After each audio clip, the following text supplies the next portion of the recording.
जी अस्सलाम वालेकुम स्टूडेंट, बिस्मिल्लाहिर्रहमानिर्रहीम। रब्बि ज़िदनी इल्मा, रब्बि इश्रह ली सदरी वयस्सिर ली अमरी वहलुल उक़दतम मिन लिसानी यफ़क़हू क़ौली। देखिए, हम sales tax act 1990 section 31, 33A और 17 पे बात करने वाले हैं। सबसे पहले बात करते हैं हम सेक्शन 33 के ऊपर। सेक्शन 33 में सिमिलर सप्लाई को डिफाइन किया गया है। सिमिलर सप्लाई से मुराद हम ये ले सकते हैं कि मैं मार्कर खरीदने जाता हूँ आपको पढ़ाने के लिए, तो मार्कर ब्लैक दस्तयाब है और मैं कहता हूँ कि मुझे ब्लैक मार्कर चाहिए, कहते हैं अच्छा ये नहीं दस्तयाब है, इस दफ़ा आपको ग्रीन, रेड या ब्लू मार्कर मिल जाए। तो मैं कहता हूँ चलो यार ब्लैक की जगह रेड भी इस्तेमाल हो सकता है, लेकिन ये ज़रा मुश्किल है, चले लेकिन ब्लैक की जगह ब्लू तो यूज़ हो ही जाएगा, तो चलो ये दे दो। तो हम इसको क्या कहेंगे? Similar supply. तो similar supply in relation to open market price of the good, कि similar supply in relation to open market of the good means any other supply of good which closely, जो कि बिल्कुल closely है, तो in relation to open market, in relation to खुले बाजार की कीमत ऑफ आ चीज यानी good means any other supply, इसका मतलब है कोई मुतबादिल सप्लाई जो उसका करीबी या नेमुल बदल सब्स्टिट्यूशनली रिजेंबल्स, बिल्कुल वही शक्ल है, वही सूरत है, द कैरेक्टरिस्टिक्स एंड क्वांटिटी, और उसके कैरेक्टरिस्टिक्स, क्वांटिटी एंड कंपोनेंट बिल्कुल वैसे ही है, and material of their for fermented goods, तो जो भी फॉरमेंटेड गुड है उसके ऊपर उसके वही, यहाँ स्पेस नहीं है, अच्छा ठीक है, फॉरमेंटेड गुड के उसी चीज के लिए इसको इस्तेमाल किया जा रहा है। तो हम कहते हैं कि सिमिलर सप्लाई है किस चीज की? In relation to open market, खुले बाजार में उसकी कीमत किस शय की? जिसकी सप्लाई ऑफ गुड या उसका करीबी नेमुल बदल जो बिल्कुल उसी की शक्ल और कैरेक्टरिस्टिक्स का है, क्वांटिटी और कंपोनेंट वैसे ही बिकते हैं उसके, और मटेरियल देयर फॉरमेंटेड वही मटेरियल पे इस्तेमाल किया गया है, तो हम इसको कहेंगे ये सिमिलर सप्लाई है, सिमिलर सप्लाई है। तो हम इसको सिमिलर सप्लाई को क्यों इतनी अहमियत दे रहे हैं कि बाज़ वक़्त हो सकता है किसी चीज़ की कीमत मालूम करना या उसके बारे में इंफॉर्मेशन लेना हमारे लिए मुश्किल हो, तो ऐसी सूरत में हम उससे बिल्कुल मिलती जुलती चीज़ की इंफॉर्मेशन को इस्तेमाल कर लिया करते हैं, तो हम इसको कहते हैं सिमिलर सप्लाई। लेकिन ये वो मामला नहीं जैसे वो हमारे यहाँ अक्सर एक बच्चा पैदा हो जाता है ना किसी के घर, तो पुप्पो आ जाती, तो पुप्पो कहती कि बच्चा गोरा है तो रंग मेरे से क्या है, ठीक है, और अगर उसकी नोज सही नहीं तो नोज जो है इसके मामू पे गई, तो ये वो कहानी नहीं, एक कैरेक्टरिस्टिक ये है बिल्कुल similar and resembled good which is generally जो है क्या है प्रेजेंटेड इन द सेंस। अच्छा जी, तो ये एक चीज तो ये हो गई। अब आ जाते हैं आप सप्लाई चेन के ऊपर, और ये है सेक्शन 33A। सप्लाई चेन क्या होती है? देखिए, सप्लाई चेन का मामला ये है कि इससे पहले भी हम वैल्यू एडिड की बात कर चुके हैं। देखिए, पहली बात तो आपके जहन में ये होनी चाहिए कि वैल्यू एडिशन किस किस तरीके से हो सकती है। देखिए, मैं अगर आपसे कहूं कि एक लकड़ी है और वो जंगल में पड़ी है, तो आप ये कहेंगे सर लकड़ी जंगल में है तो ये तो बेकार है। नहीं नहीं, लकड़ी जंगल में भी बड़ा काम कर रही है, वो दरख्त के साथ जो भी है वो हमें ऑक्सीजन दे रहा है, कितने परिंदों को रहने की जगह दे रहा है, और बहुत सारे आपसे मिलते जुलते जो लोग हैं वो उस पर रह रहे हैं, जैसे बहुत सारे जो है वो लोग उस पर रह रहे हैं। तो बहरहाल ये जो लकड़ी है ये वहां भी काम दे रही, तो वैल्यू तो उसकी है। लेकिन अगर हमने इसे शहर पहुंचा दिया, सिटी ले आए, तो अमलन इन्वायरमेंटल वाले तो हमारे खिलाफ हो जाएंगे, लेकिन बात यह है कि जब ये शहर पहुंची यानी हमने इसे ट्रांसपोर्ट किया, तो इसकी वैल्यू में इजाफा हो गया, क्योंकि वहां भी इसकी कदर थी लेकिन शहर आने पे इसकी कदर ज्यादा हो गई। तो लकड़ी जंगल में थी, जंगल से शहर में लाए, ट्रांसपोर्ट किया, तो ट्रांसपोर्ट भी वैल्यू एडिशन है और मैन्युफैक्चरिंग है। अच्छा जी, उसके बाद आ गया, ठीक है कि टेक्नोलॉजी के लिए हम नाम इसको डिफरेंट देते हैं, लेकिन वैल्यू एडिशन तो होता ही है कि एक बंदा गांव में बैठा है, वो चार्टर्ड अकाउंटेंट है, इंजीनियर है, एक बंदा ट्रांसपोर्ट करके उसे शहर में ले आता है, जाहिर है उसकी कदर कीमत बढ़ जाती है, इसका मतलब ट्रांसपोर्ट वैल्यू एडिशन है। जब शहर से लाए और हमने इस लकड़ी का फर्नीचर बना दिया, तो लकड़ी की भी वैल्यू थी लेकिन फर्नीचर बनने पे इसकी वैल्यू में इजाफा हो गया। इसका मतलब इसकी शक्ल या शेप बदलने पर भी जो है वैल्यू में इजाफा होता है, इजाफा हो जाता है।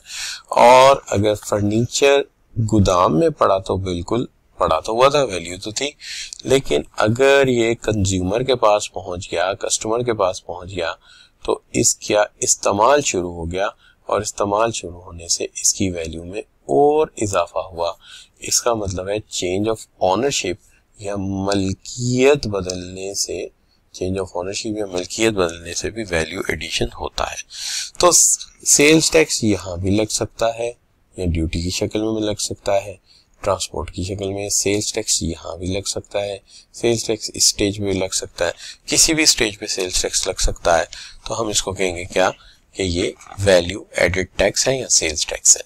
अब इसको अगर हम हर एक जगह से दूसरी जगह मूव करने को एक स्टेज मान लें, हर एक जगह से दूसरी जगह से मूव करने पर हम इसको स्टेज मान लें, तो हम इसको वैल्यू चेन का नाम देंगे। एक ऐसी चेन जिसमें हर नोड, जिसमें हर स्टेप वैल्यू एडिशन का बाइस बन रहा है, जिसके अंदर आने वाली हर जो एक्टिविटी है, हर जो स्टेप है, वो किसी ना किसी तरह से वैल्यू एडिशन का बाइस बन रहा है। इसलिए हमने इसका नाम रखा हुआ है सप्लाई चेन। तो supply chains mean series of transactions. Supply chain का मतलब है वो सीरीज ऑफ ट्रांजैक्शन जिसमें बाइंग हुई है, सेलिंग हुई है, from the stage of first purchase यानी पहली परचेज से लेके import to the stage of final, कि फाइनल स्टेज तक हमने उसे पहुंचाया है।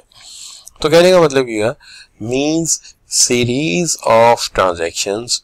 कहने का मतलब ये हुआ कि बिल तरतीब होने वाली खरीदारियां जिसके नतीजे में बायर एंड सेलर मुख्तलिफ स्टेजेस से होते हुए फर्स्ट परचेज से लेकर या इंपोर्ट से लेकर गुड को उसकी हतमी शक्ल यानी फाइनल सप्लाई तक पहुंचा देते हैं, हम इसे सप्लाई चेन का नाम देते हैं।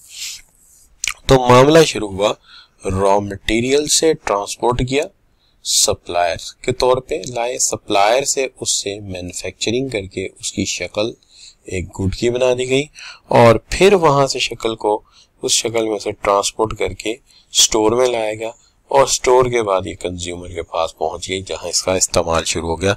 तो ये सारे कदम, ये सारे स्टेप, ये सारी स्टेजेस, ये सारी नोड चेन में ज़ाहिर नोड होती हैं, नोड्स जो है हम इसको कह सकते हैं ये क्या है, वैल्यू चेन है।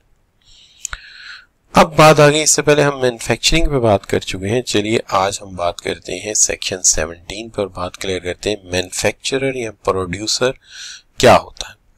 कहता है मैन्युफैक्चरर या प्रोड्यूसर का मतलब तुम्हें नहीं पता, मतलब मैं तुम्हें आज बताऊंगा।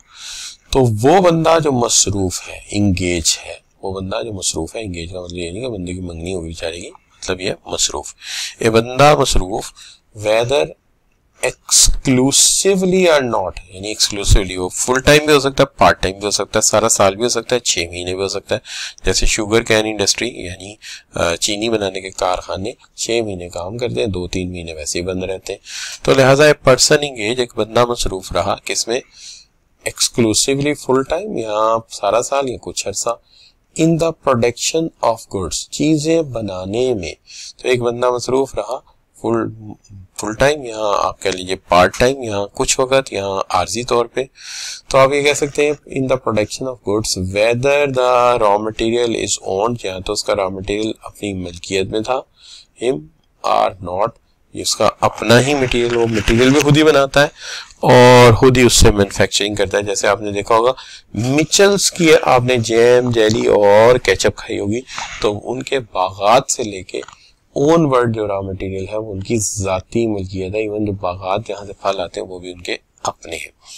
तो लिहाजा आप ये कह सकते हैं एक बंदा मसरूफ है किसमें, होली या partially in the production of goods, चीजें बनाने में। जो वो रॉ मटेरियल वो खुद पैदावार करता है या किसी से लेता है। A person who by any process, जो किसी भी प्रोसेस के तहत किसी चीज को असेंबल करता है यानी पार्ट्स को जोड़ता है, मिक्सेस करता है, केमिकल वगैरह मिक्स किए जाते हैं, स्टील वगैरह की प्लेटें कट करके चीजें बनाई जाती है, कटिंग करता है, डाइल्यूट करता है, जैसे अक्सर प्लास्टिक को डाइल्यूट किया जाता है और फिर नई शेप दी जाती है। बॉटल या मोम से मोमबत्ती बनाई जाती है तो डाइल्यूट किया जाता है पहले से।